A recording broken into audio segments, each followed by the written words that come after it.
proponemos es que ustedes hagan como una aplicación de esa parte teórica a un caso para hacerlo más fácil de asimilar.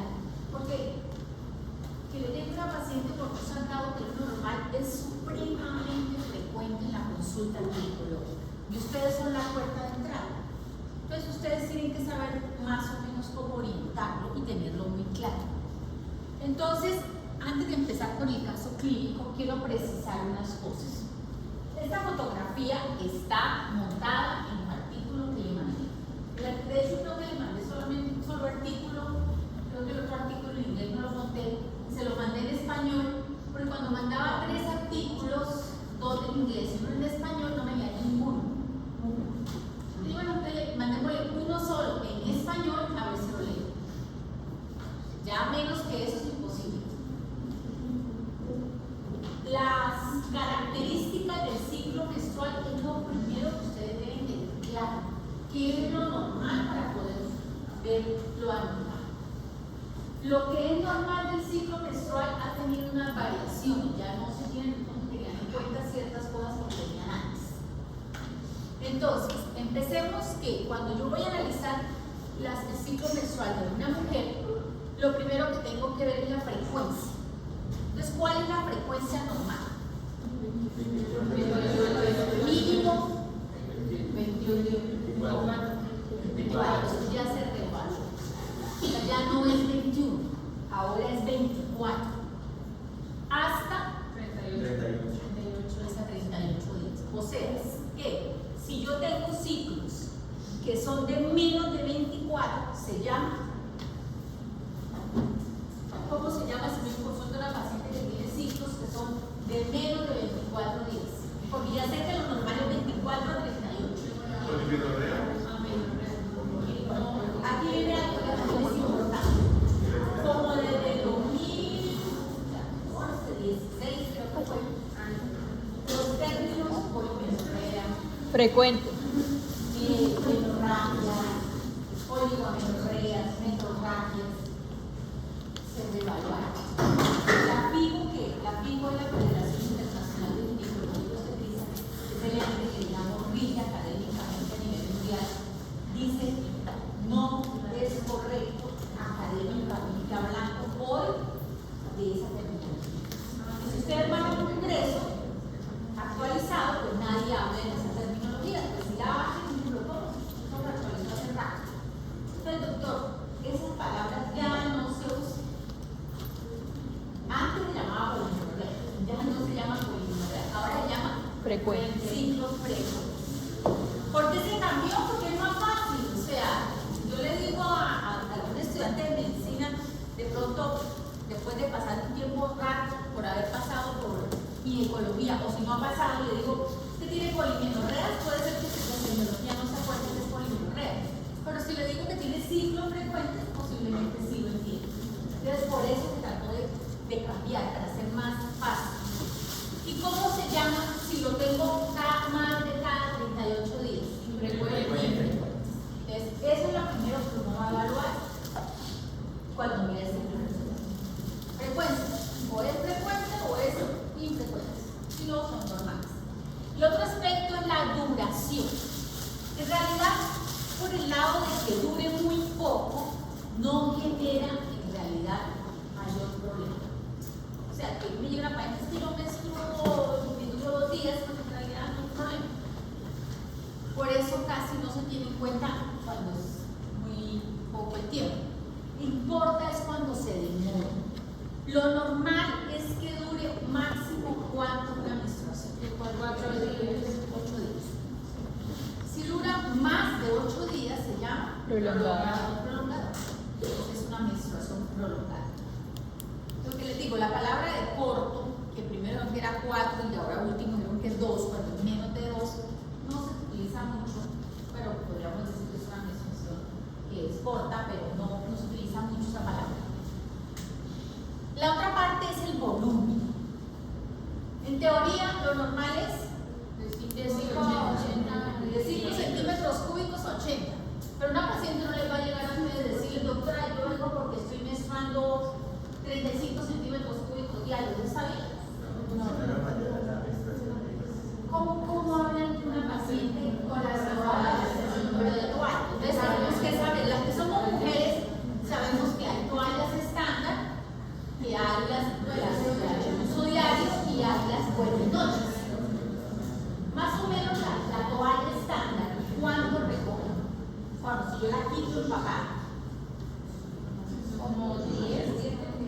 10 a 15, doctora, centímetros cúbicos.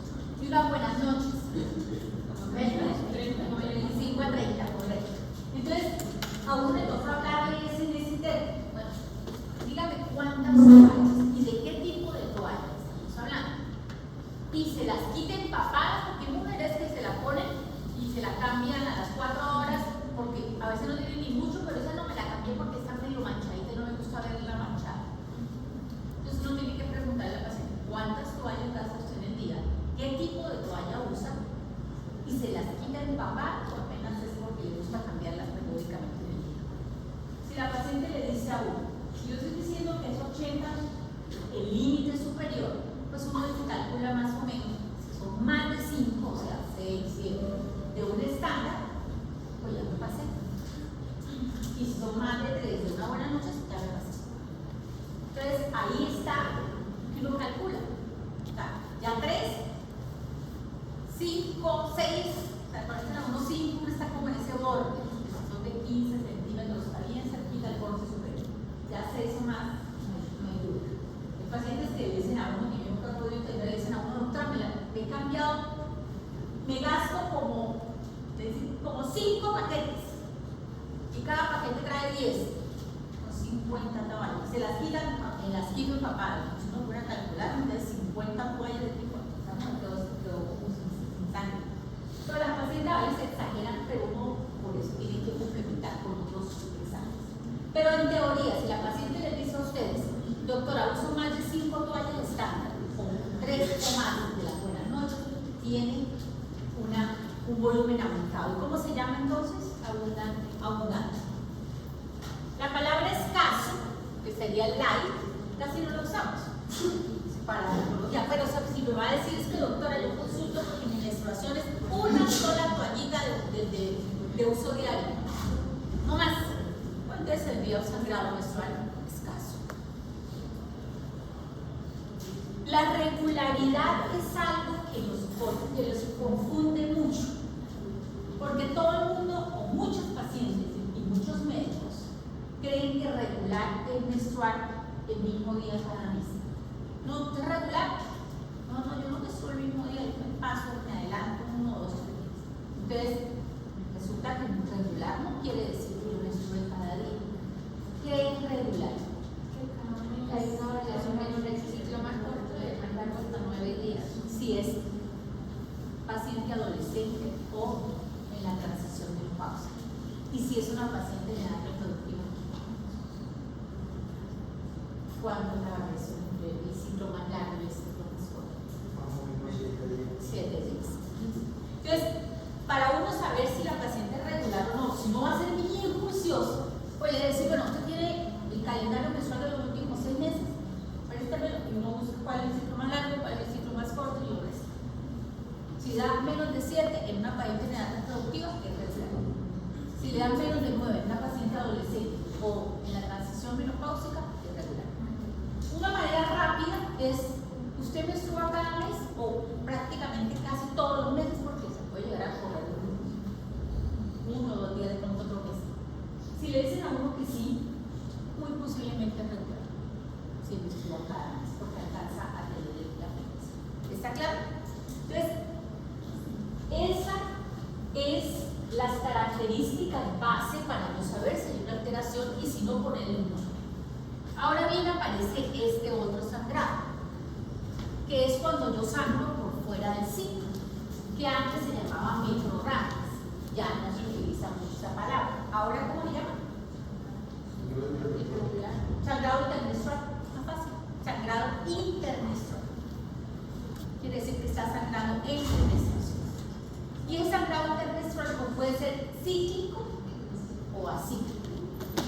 Cíclico quiere decir que sangra en la misma época del ciclo, o sea, comenzando el ciclo, a mitad del ciclo o finalizando el ciclo. Y acíclico es que sangra en cualquier momento. Y eso es importante para poder terminar y estudiar las causas. ¿Está claro? Esto es cuando ya estamos recibiendo una paciente que está tomando algo hormonal, podemos decir que está asociado un poco a eso. Pero dejémoslo. Está claro, eso tienen que tenerlo ustedes súper claro. Lo otro que tienen que tener súper claro es cómo enfocar la causa. A mí me llega una paciente y me dice, doctora, yo vengo porque yo estoy sangrando mucho, o mi sangrado es, como digo la doctora, irregular, o estoy sangrando mucho, o cualquier palabra que dicen que están sangrando. Uno se sienta y hace para clasificar exactamente cuál es la alteración, si en frecuencia, si en duración, si en regularidad o en volumen o en todas. Después uno tiene que enfocar, entonces las causas las dividieron en estructurales y no estructurales. Las estructurales a cuál corresponden. Y las no estructurales.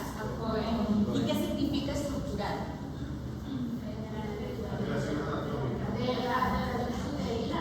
O sea que yo lo puedo visualizar imageneológicamente. O sea, con un estudio imageneológico, ahí siempre cualquier estudio imageneológico, yo puedo ver esa causa.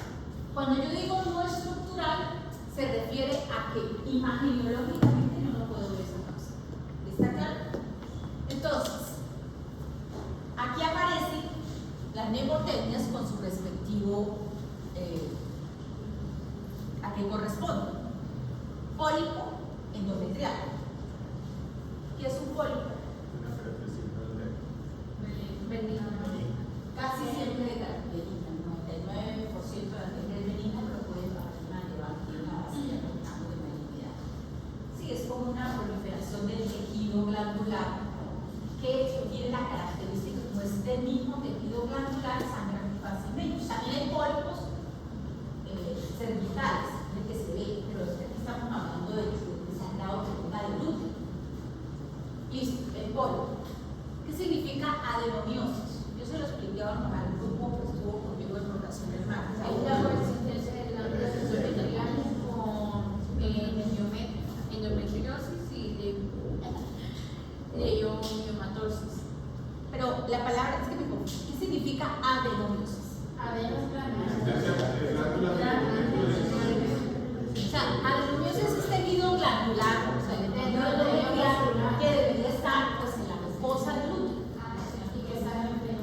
Cuando se sale del útero, ese tejido, ¿cómo se llama? ¿Cómo se llama? Yo ya lo creo que han visto. ¿Cómo se llama si el tejido endometrial se salió del útero?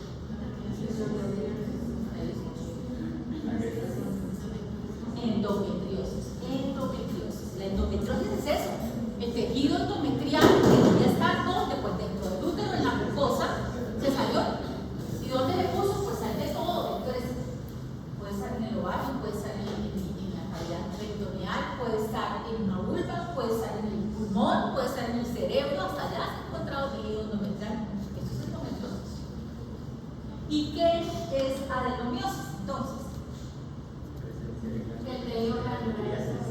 Correcto, lo que habían dicho. Ahora resulta que no le salió el útero, pero se puso en una parte donde no debería estar, que es el miometrio. Él debería estar en la mucosa, pero él se metió al músculo, entonces se llama adenomiosis. La principal síntoma que da no es sangrado. El principal síntoma que da una adenomiosis es el dolor pénico. Pero también produce de pronto sangrados y por eso lo menciona aquí. Leiomioma corresponde a tumor del músculo liso, miomas. La M, tumor malignoso. Ahí en cuál aparece neoplasia del endometrio, o sea, el cáncer de útero. ¿Qué más? El cervix, correcto. ¿Qué más?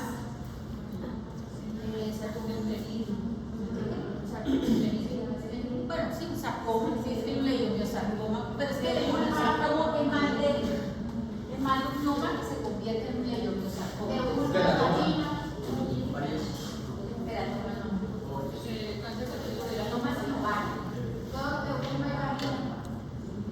Sí, vulva, vagina, cervix, útero, nos falta otra parte donde tenemos también nosotros que puede dar cáncer que también es ovario. Y ahí en la M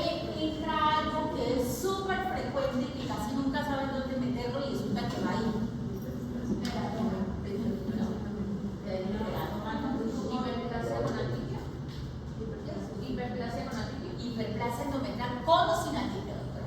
La hiperplasia endometrial es una I. Y que hay dos tipos de hiperplasia, sí, doctora, pero las dos entran en la M de Marie. Estas son las estructurales. Las no estructurales, la sede, coagulopatía. ¿Qué paciente yo sospecharía? Las clásicas No, y que tenga algún trastorno relacionado. Bueno, tengo un antecedente familiar claro, pues, o qué paciente que me consulta con sangrado uterino normal, que yo digo, ay, ¿cómo está la coagulopatía? Una abortadora recurrente, un horario menstrual, no se presenta en el horario menstrual. No necesariamente.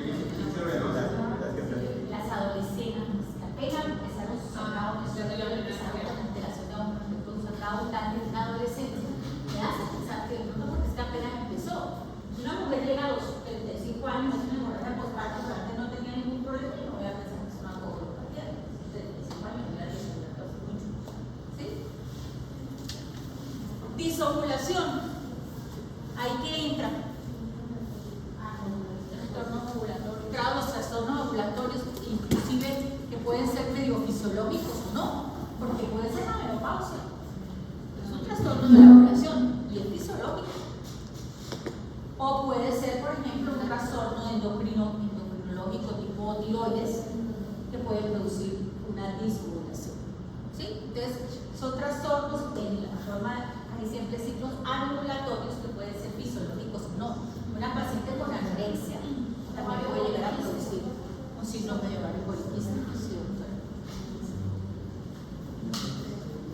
La endometrial, ¿ahí cuál entra?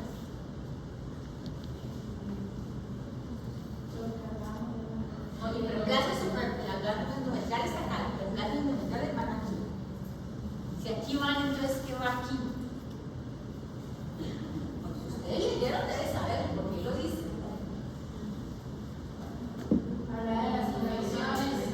Una infección crónica, ¿sí, doctora? Una endometritis crónica, por ejemplo, por clamida, ¿correcto? O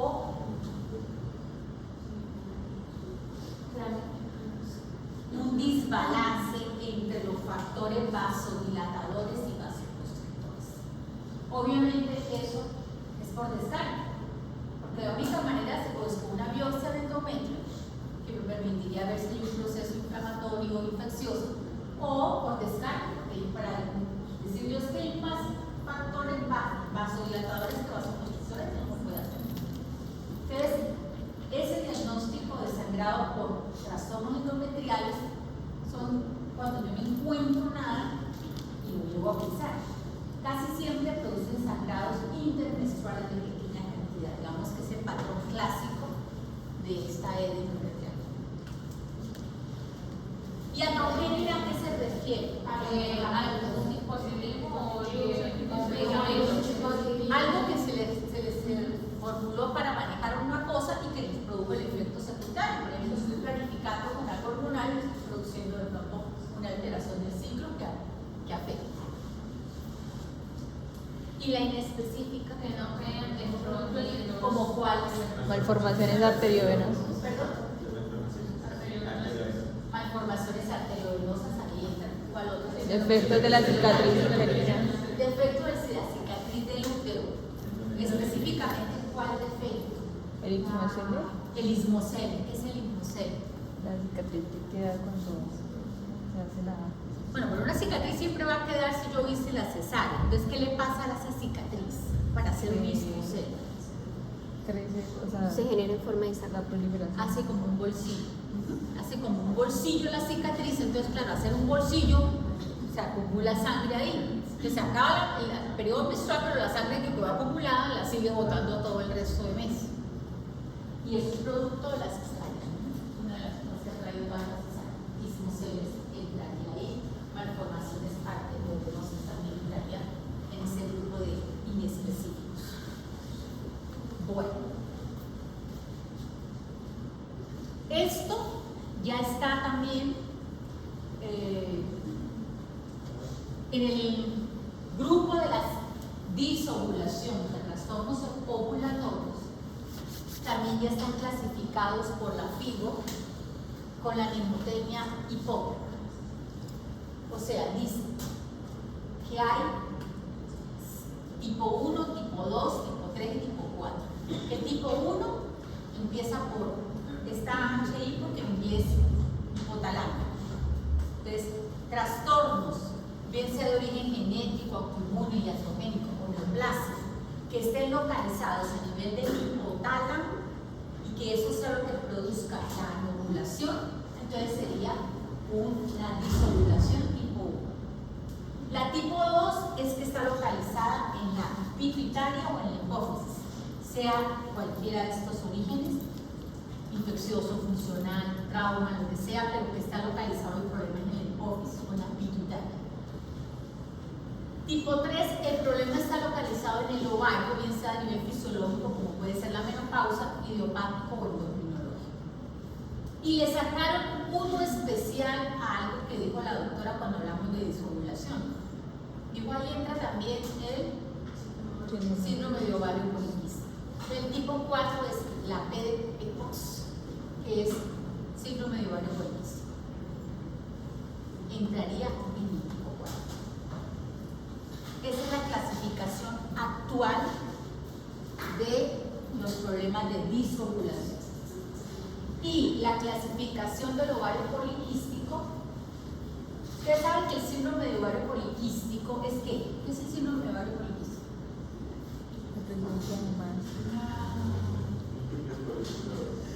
¿Cómo lo dirían? Un trastorno metabólico endocrinológico que tiene varias características, pero que principalmente la es que un imbalance hace que se aumente. Entonces, es un trastorno metabólico endocrinológico cuya principal característica es que hay un hiperandrogenismo. La principal, y eso conlleva ese hiperandrogenismo, lleva muchas cosas. Entonces, para poder hablar del diagnóstico, se hacen los criterios de Rotterdam, que son 3. ¿Cuáles?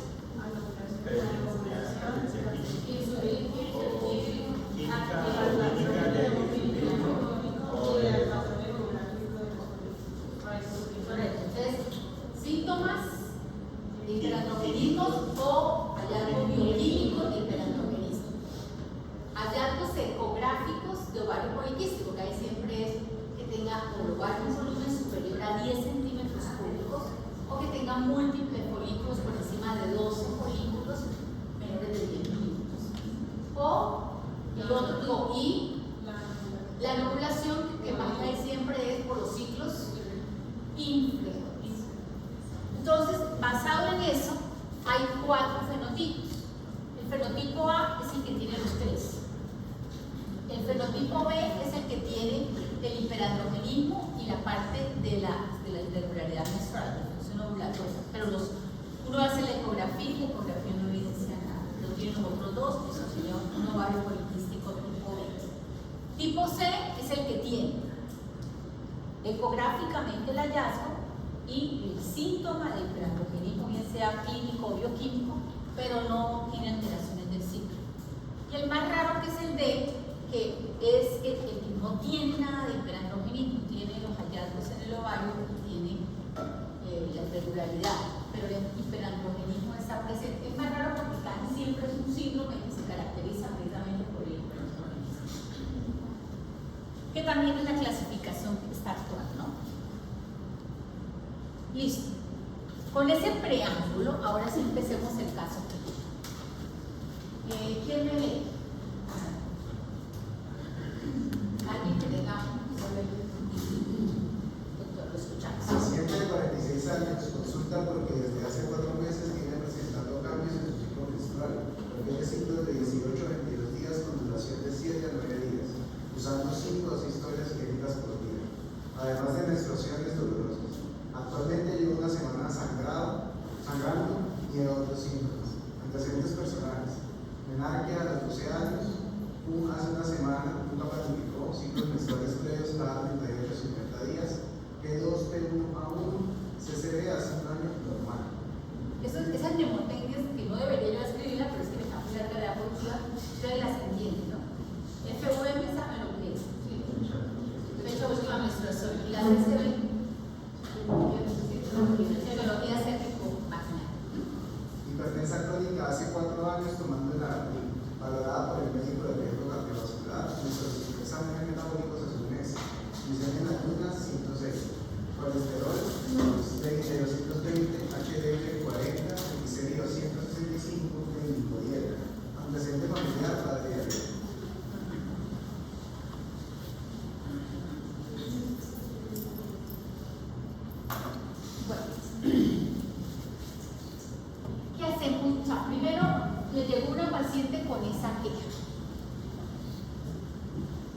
la paciente?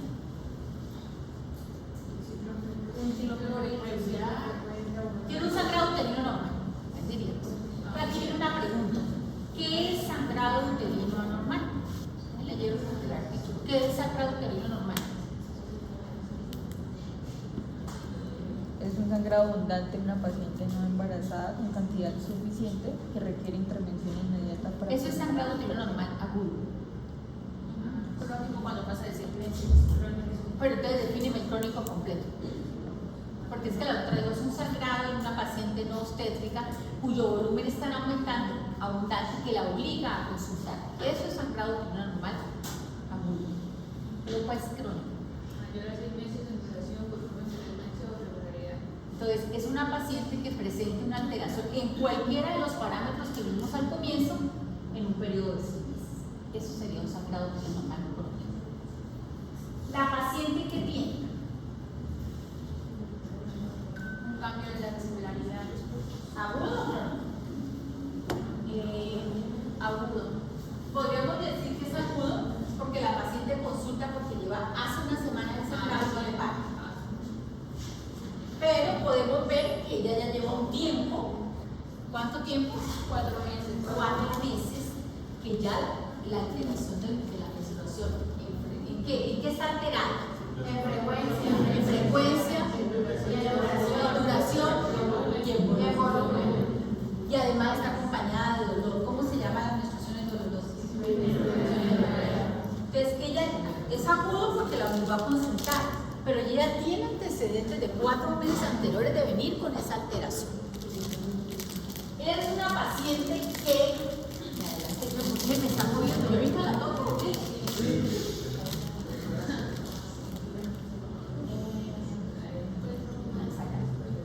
¿Qué antecedentes son importantes en ella?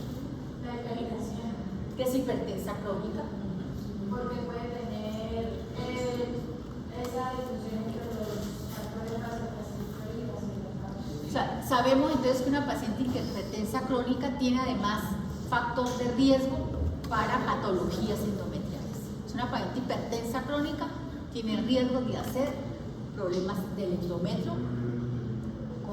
o sea, mayor riesgo de que sean malignos, o sea, de problemas de cáncer del endometrial. ¿Qué más tiene ella? el colesterol de la baja. ¿Perdón? Donde la glicemia también se Está obesa, otro factor de riesgo para que sea endometrio. ¿Qué más? Bueno, ella tuvo un aborto, pero la menarca, el doctor dice algo, está en el borde, ¿no, doctor? Se define menarca temprana menor de 12 años. Si tiene justo los 12, entonces está ahí. ¿Y eso lo aumenta el riesgo para qué, doctor? Tener menarcas tempranas, mayores de 14 años. ¿Para? Bueno, miomas y qué más. Para cualquier cáncer hormonodependiente. Y de los ginecológicos, ¿cuáles son los cánceres hormonodependientes? Endometrio, correcto, endometrio.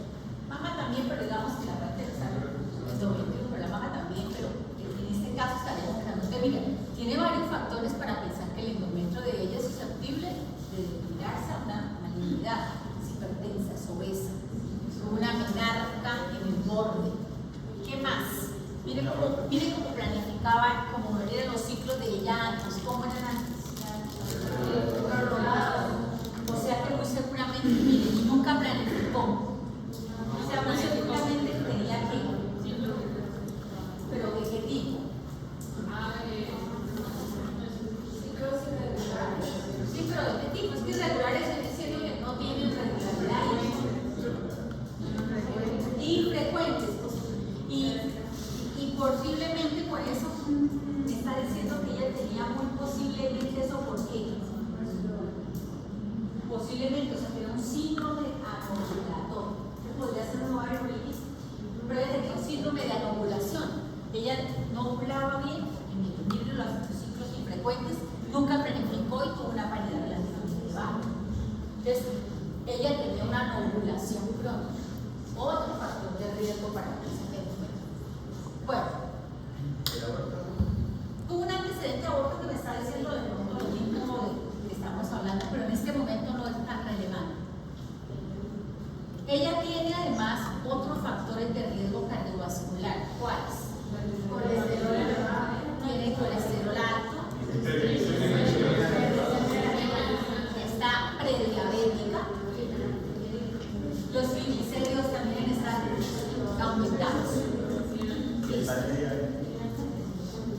Vamos ahora a leer el examen físico. Ustedes van a examinar la paciente. ¿Qué quieren ver en el examen? ¿Qué les interesa?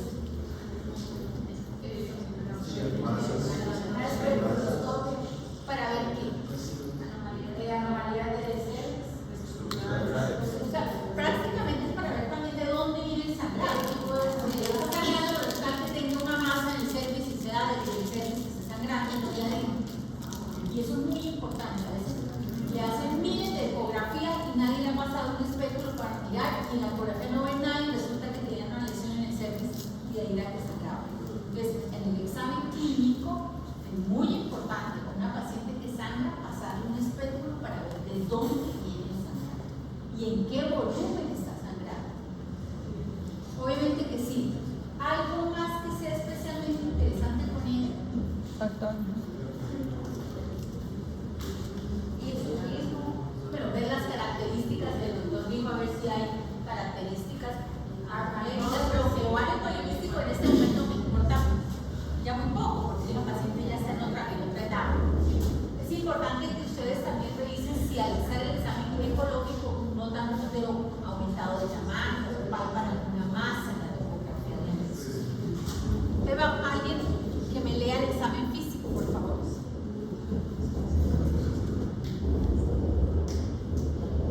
Puede ser la misma persona o otro voluntario. Realizar un buen examen físico general y ginecológico completo. Paciente, frecuencia cardíaca 90, presión arterial 130/85, frecuencia respiratoria 16, temperatura 36.5, saturación 97%, índice de masa corporal 38, piel y mucosas un poco pálidas, examen de tiroides normal. Cardiopulmonar normal, abdomen blando, no masas o megalias, un poco doloroso la palpación profunda, hipogasio, no signo de irritación peritoneal, genitourinario, genitalia externa de aspecto normal, espectroscopia, sangrado de pequeña a moderada cantidad proveniente de cavidad, no hay lesiones en el cervix o paredes vaginales, tacto vaginal, útero en anteroversión de tamaño, forma y consistencia normal, un poco doloroso la movilización, no masas en la topografía de anexos. Bueno, entonces, ¿qué pueden concluir de ese examen? ¿Qué sacan ustedes en claro de este examen de positivo? Puede tener dolor pélvico.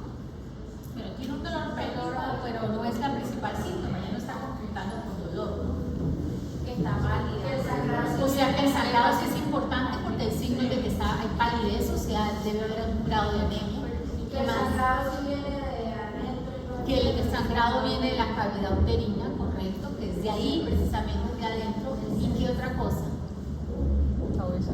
Y que efectivamente tiene un índice de masa corporal de una obesidad tipo 2, que es el 38. Y que no hay masas, aparentemente, ni deformidades, ni en útero, ni en los ovarios.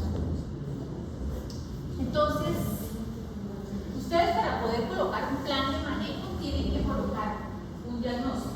¿Cuál es el diagnóstico? Bueno, sangrado uterino.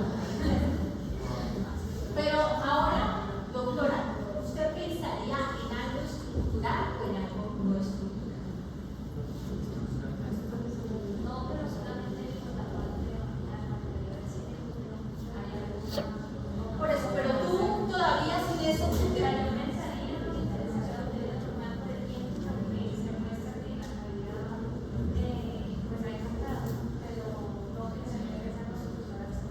O sea, ¿tú crees que ella está sangrando con algo no estructural?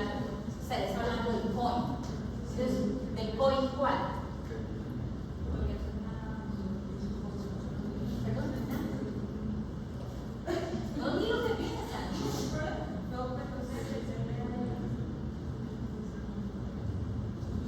si tú dices, para mí es algo no estructural, muy posiblemente, entonces, de la no estructural es cuál. Podría ser que.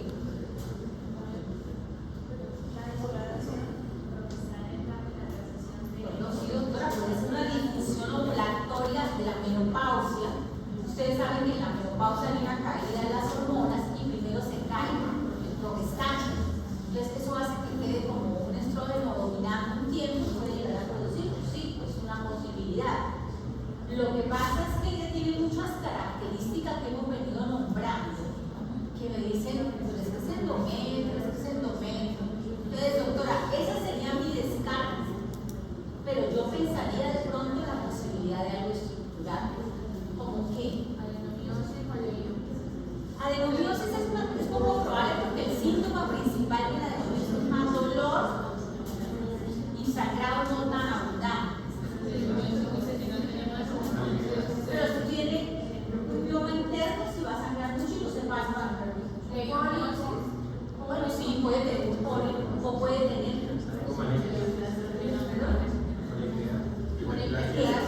una hiperplasia o su hiperplasia endobetral, que lleva por tiempo, o una hiperplasia endobetral. Esas cosas. Entonces, doctores, ¿qué van a hacer? ¿Qué hacen? Me le van a pedir una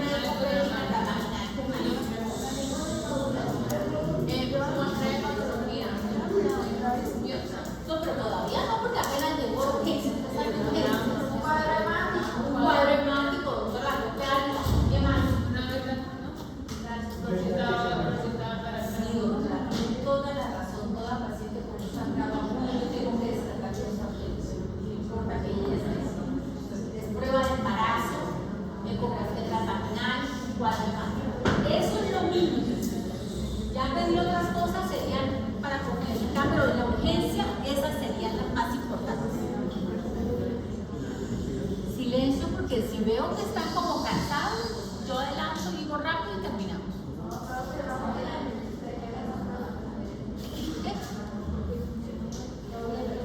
Bueno, esta paciente tiene varios factores de riesgo para patología endometrial. Por eso es que me obliga, doctora, a descartar. Ya lo han dicho varios. La edad, ella tiene más de 45 años. Tiene historia de anovulación.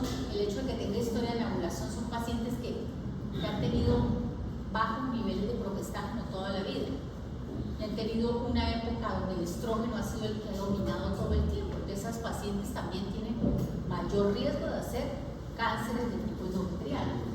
La menarca, como dijo el doctor, estaba en el borde de ser temprana, es hipertensa, es obesa y además es prediabética. Tiene todo para pensar en patología endometrial y puede desencadenar un cáncer de endometrio. Eso me obliga a ser muy riguroso en el estudio con ella. Entonces, doctora, le pidieron eso. Le pidieron una prueba de embarazo, el cuadro hemático. Eso de la ferritina no es que se la deba pedir en ese momento. La traigo es porque, sobre todo el sangrado que no es normal, de tipo crónico, es bueno pedir mejor ferritina y el lugar de peso. ¿Por qué? Por el depósito de hierro. Ajá. Gracias. Doctores, la prueba de embarazo, y esto ya se lo dije a sus compañeros que rotaron conmigo, que voy a aprovechar para decírselo a ver si se acuerdan también. Cuando uno hace una prueba de embarazo, uno está midiendo ¿qué? La velocidad de la gonadotropina coriónica. No viene de gonadotropina coriónica. ¿Por cuánto es el corte para ser negativo?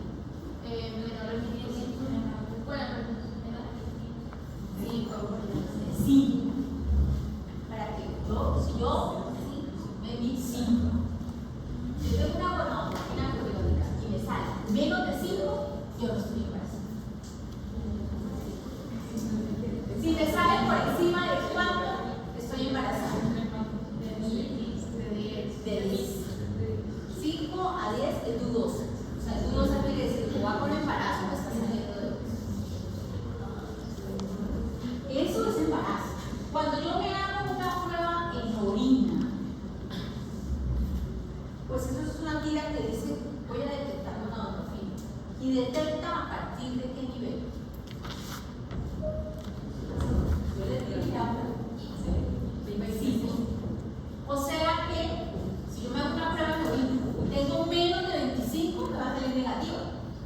Pero yo estoy embarazada a partir del nivel de 10.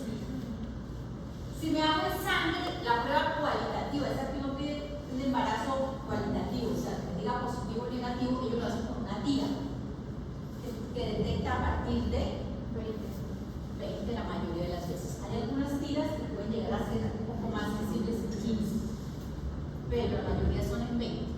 Entonces, si me sale menos de 20, ¿qué sabe que soy negativa?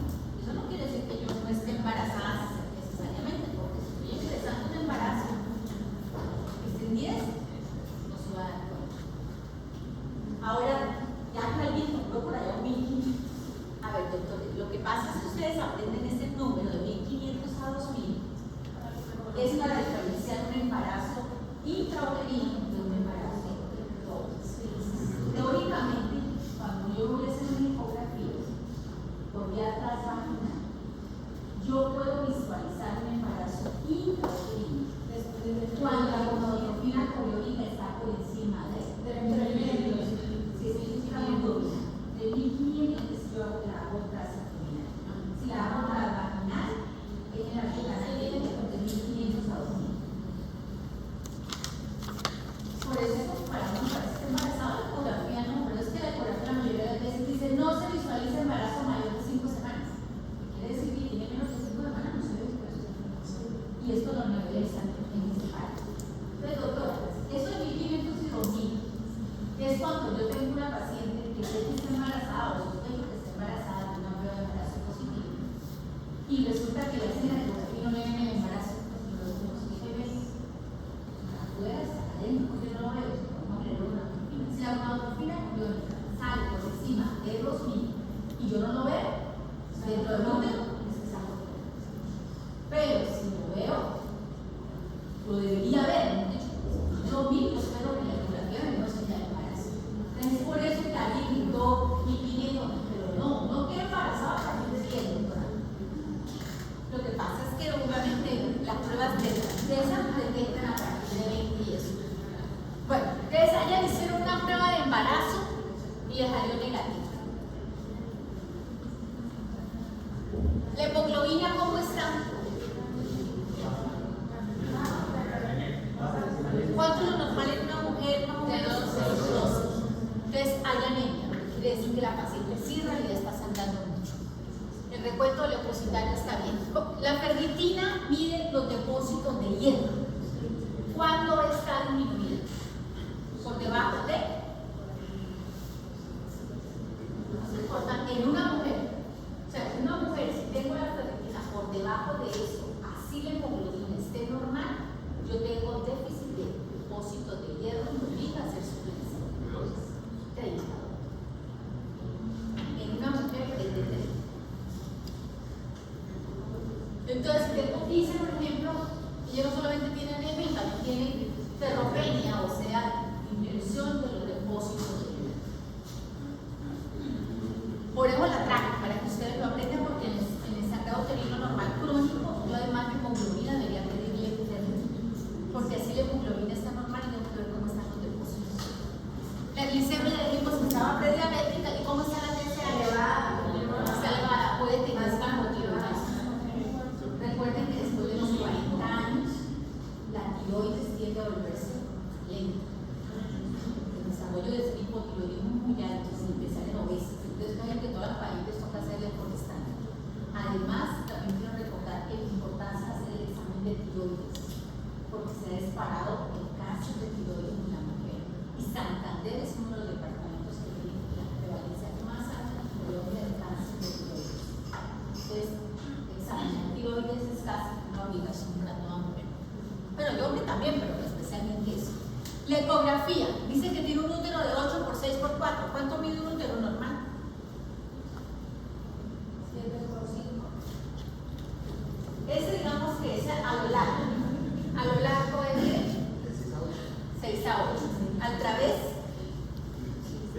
4 a 5. ¿Y el espesor? 3 a 4 a 5. Entonces está más o menos dentro del. Tiene un volumen de 50. ¿Cuánto es normal? Volumen de útero. ¿Por encima de cuánto está aumentado? 60. Algunos dicen que 80 si es una gran múltipla, pero el promedio es 60. Entonces, ella no tiene volumen de útero aumentado, o sea que el útero tiene tamaño. Ahora viene algo que tiene mucha distinción: el grosor del endometrio. Doctores, ¿cuánto es el grosor del endometrio normal? Menos de 5 milímetros. Menos De 4 a 5 menopausia. De 2 a 4 en la fase menstrual.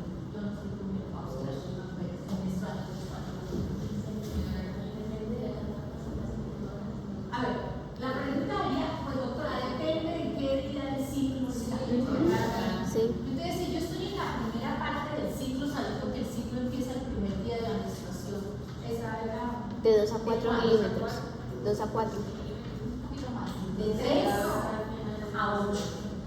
De 3 a 8 milímetros. ¿Quién yo creo? Porque voy del día 1 al día 14. Esa es la primera parte del ciclo. Ah, ok.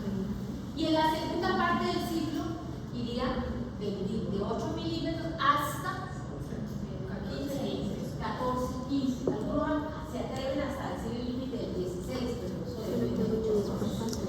Si a mí me sale Menstrual más de grueso, 1 a 5, de 2 a 4. mi Folicular probabilidad de del 4 a ciclo 7. se Ovulatoria de 7 a 14. está grueso.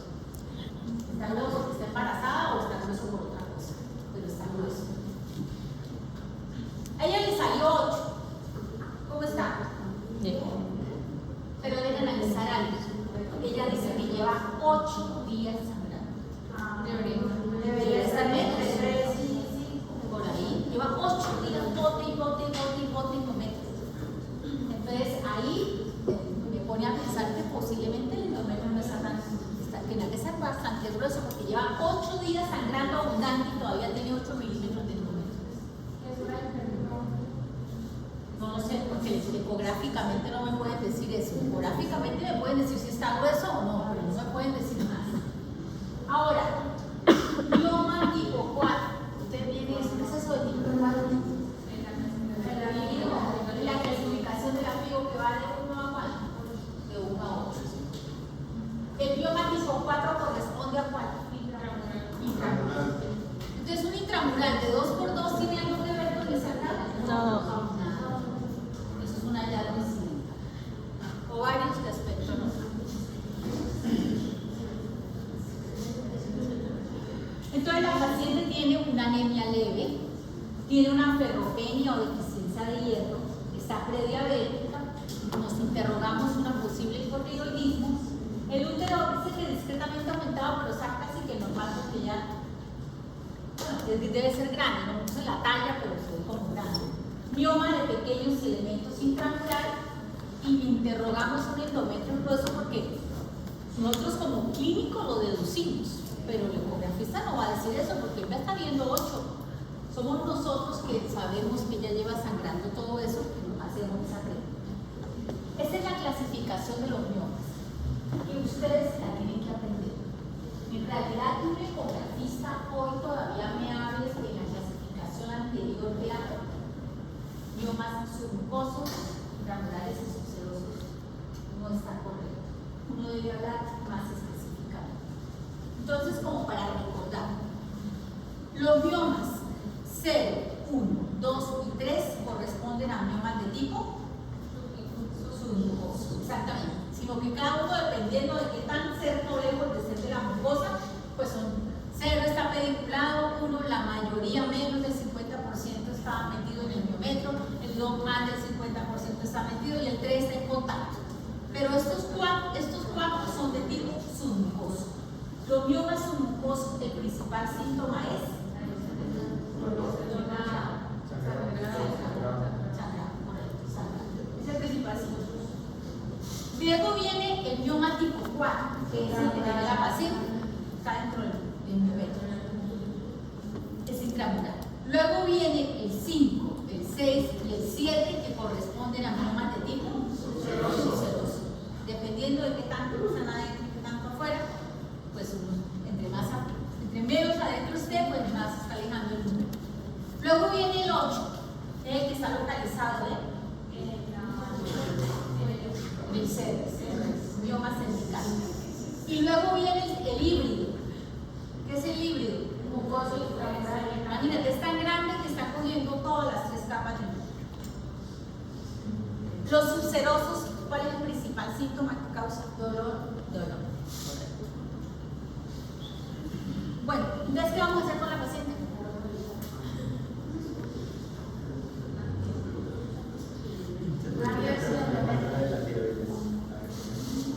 Pero tú no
leí, dijeron, ¿qué le dan ustedes a una hipertensa crónica embarazada?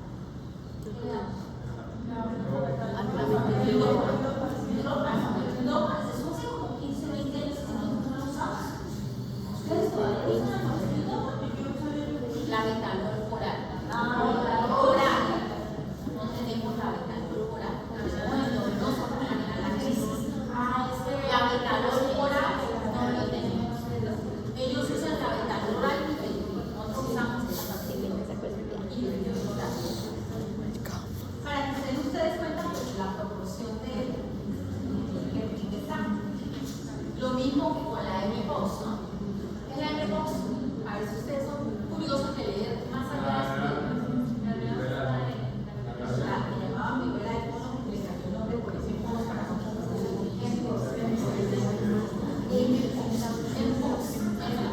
M-Box. Doctores, ¿y eso dónde está la cita de bueno, si no más, ustedes están más curiosos. Yo lo pregunté esta mañana, pero el de la UNAR estaban más perdidos.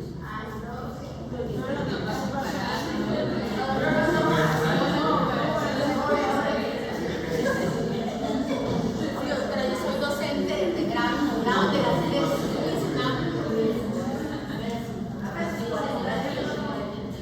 son más chiquitos, yo no sé. En post, sí, y gran parte es porque las vacunas son bastante costosas para poder fabricar, tienen que cargar mínimo 10 millones de vacunas y los países como Kenia, que son los que tienen, no tienen la plata. A menos de que los países del primer mundo se metan la mano al bolsillo y compren las vacunas, eso no les da la mata principalmente niños menores de 18 años. Y es de la misma gestión. O sea, son por las secreciones. Entonces yo no puedo contaminar con las secreciones vaginales, por el beso, saliva, sangre, por todo eso. Los que alcanzamos a que lo vacinaran para la viruela en general, saben que la viruela está radicada en el mundo hasta los años 70. Pero después de que la radicaron, duraron como 25 años vacunando para viruela. Entonces todavía algunos alcanzamos a recibir viruela. Ustedes que son tan jóvenes no los vacunaron ya, ustedes están todavía más jóvenes. Los que tenemos alguna vacuna y que hay una protección también. Bueno, entonces ¿qué vamos a hacer? Le vamos a pedir una biopsia. Bueno, entonces la paciente le dice a usted, señora, le voy a iniciar suplencia de hierro porque usted tiene anemia. Le voy a pedir una T4 libre porque usted tiene una TSH que me sugiere que puede tener un hipotiroidismo. La voy a derivar a su médico de riesgo cardiovascular porque usted tiene muchos factores de riesgo cardiovascular, que vuelvo a que intervengamos. Y le voy a pedir una biopsia de endometrio. Pero la paciente le dice, doctor, pero llevo una semana sangrando. Vengo aquí para que usted me haga algo y me va a mandar para la casa a que haga todo eso. Y mientras tanto, ¿hay una pastilla que para eso? ¿Qué? ¿Cuál es la opción? Una opción. ¿Qué se le hace otra vez? ¿Qué hace que se ponga más espesa la sangre? Entonces, de alguna manera, disminuye el sangrado. Una opción. ¿Cuál otra?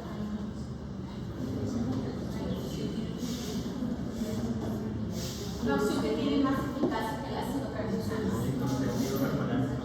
Correcto, doctor. ¿A qué dosis?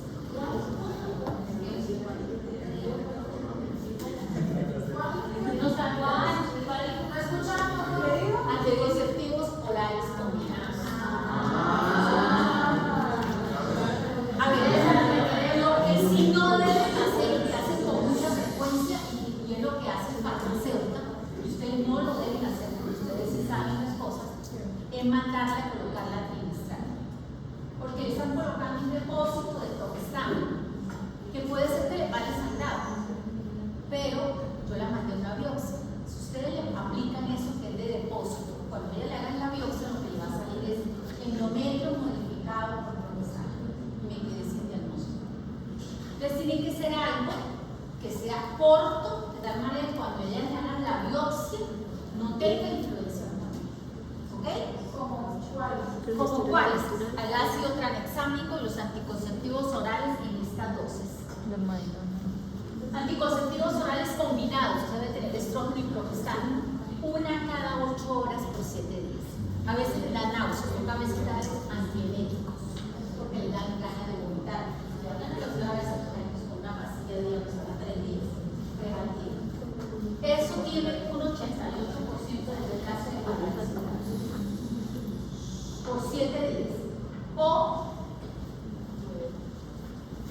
el ácido tranexámico, que no es hormonal, 500 miligramos. Miren la dosis.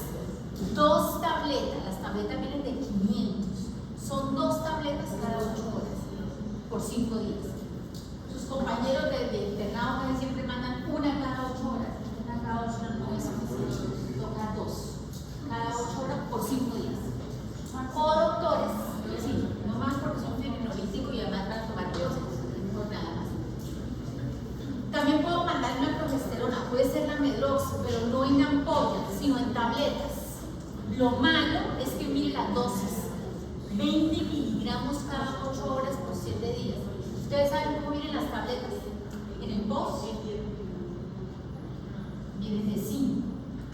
Entonces va a tomarse 4 tabletas cada 8 horas. 12 tabletas diarias. En fin, comercialmente vienen de 10. Bueno, de 10 son 2 tabletas cada 8 horas. Por eso casi no la usamos. Y a nivel comercial también tenemos este progestano, que también es muy bueno, que es la noretisterona. 5 miligramos cada 8 horas, también por 10 días y me ayuda para mí. Pero es más costoso. ¿Qué es la mejor opción? Pues un ácido tranexámico o los sacos.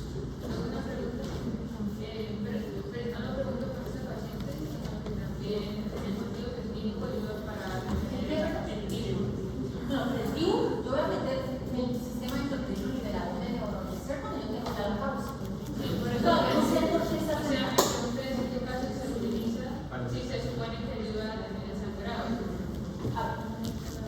Esta paciente, espérate que pongas en contexto. Esta paciente, tú ya sabes con certeza por qué está sangrando. Bueno, parece que yo ese no tiene nada que ver. Yo es un yo intramural chiquito. Que sospechamos que una hiperplasia endometrial, lo sospechamos, pero el diagnóstico no lo tenemos. Entonces, doctora, si usted no tiene diagnóstico, usted no puede establecer un tratamiento hormonal permanente.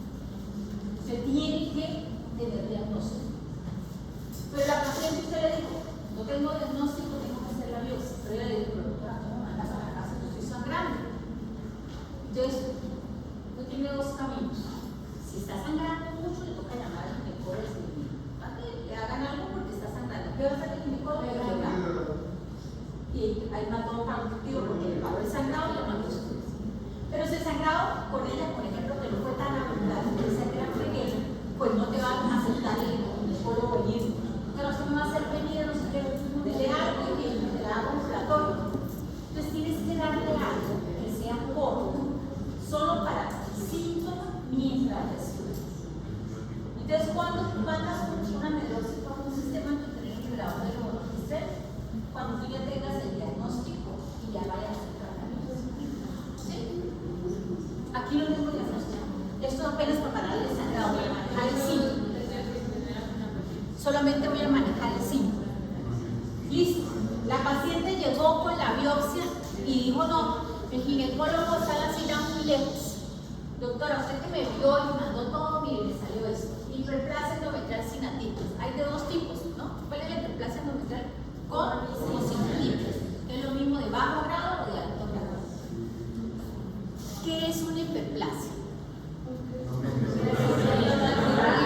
Un crecimiento acelerado del tejido endometrial, que puede ser ya con atipias o sin atipias. ¿Qué diferencia hay que tenga o no tenga atipias? El riesgo de malignidad. Sin atipias, ¿cuánto es el riesgo de que se convierta en un cáncer de mama? Sin atipias. Y con atipias, al 70%.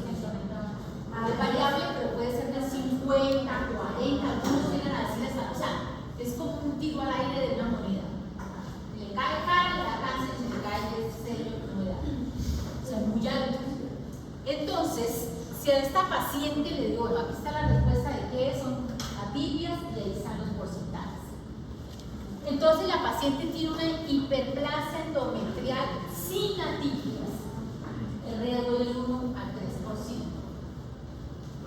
¿Qué le podemos ofrecer a la paciente? Ahora sí, doctora, ¿qué le va a ofrecer? Una muy buena opción ponerle un sitio. ¿Qué me hace crecer el endometrio? El estrógeno. Entonces, ¿qué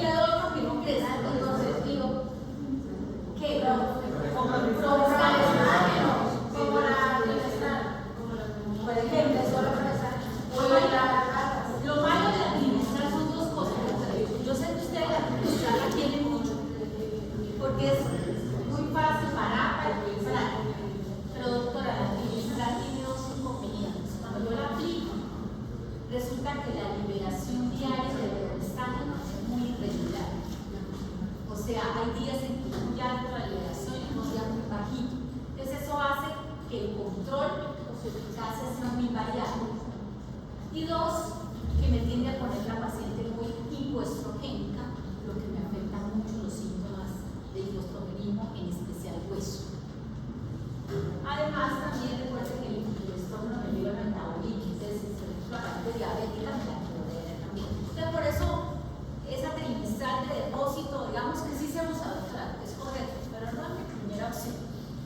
La que coloca la doctora es una opción excelente, el sistema intrauterino liberador de levonorgestrel, nombre comercial. Mirena, porque es lo único que tenemos, por eso lo nombro. Mirena ya está en el post para manejo de sangrado uterino. No te lo liberan para planificación, pero te lo liberan para eso. Que es de colocación exclusiva del ginecólogo, sí, pero ustedes lo pueden sugerir y mandar para eso. Una opción. La paciente dice, doctora, me da mucho miedo que me metan algo allá, no hay otra cosa. La base. Lo que pasa es que es para planificar, doctora, es un dosis de planificación, ¿no? Entonces no sería lo más indicado para tratar una hiperplasia endometrial. Anticonceptivos combinados. Es que este me atrofia el endometrio de manera muy clara, el otro no es agresivo. Si tuviera que planificar todavía, pues sería una opción, pero en esta no. Lo malo del análogo de la LDH, doctora, es que le produce una mismo síntoma de menopausia supersedista. Entonces tampoco, no nos queda la cosa para meternos en las drogas tan duras. ¿Qué otra cosa? Hormadinona, magnesio. Progestágenos orales, ¿no? No solamente la inyectable de la doctora, también se puede tomar. Entonces también yo le puedo dar progestágenos orales. La progesterona natural. Entonces, con ella toca hacerle un manejo integral, ¿no? Toca poner la dieta, que haga ejercicio, que baje el peso. Recuerden ustedes que la grasa produce estrógenos. Entonces, si la paciente no me baja de peso, todos estos estrógenos que me están produciendo la grasa le van a empeorar el cuadro. Que controle su hipertensión, su prediabetes, que continúe con su médico de riesgo cardiovascular y le colocamos progestágenos. Los progestágenos se pueden colocar orales todo el mes o en la segunda mitad del ciclo. Lo que pasa es que las dosis tienen que ser, si la voy a dar todo el mes, mínimo tienen que ser unos 10 a 20 miligramos. Bueno, 10 miligramos todo el mes. Y si es en la segunda fase del ciclo, serían unos 20 miligramos. En la segunda parte. Entonces, eso obliga, si vienen de 5, a tomar mucha pastilla. Pero es una opción. La intramuscular de la doctora, ya lo digamos que es muy práctica, pero en